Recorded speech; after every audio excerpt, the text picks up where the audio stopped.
এই পৃথিবীতে যদি নিঃস্বার্থ ভালোবাসার কোনো নাম থাকে তবে তার নাম মা। সন্তান যখন প্রথমবার চোখ খোলে মা তখনই তার জন্য স্বপ্ন বুনতে শুরু করেন।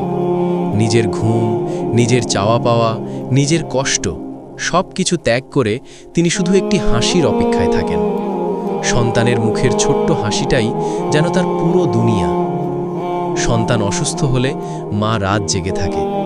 সন্তান কষ্ট পেলে মায়ের বুকের ভেতর তা ছিঁড়ে যায়, কিন্তু কখনোই সে তার কষ্ট প্রকাশ করে না, কারণ সে জানে তার শক্ত হওয়াটাই সন্তানের সাহস।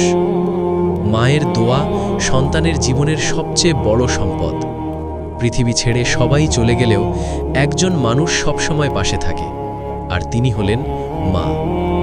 তাই আজ যদি মা পাশে থাকেন, তার হাতটা শক্ত করে ধরুন, কারণ সন্তানের প্রতি মায়ের ভালোবাসা পৃথিবীর সবচেয়ে পবিত্র, সবচেয়ে গভীর ভালোবাসা।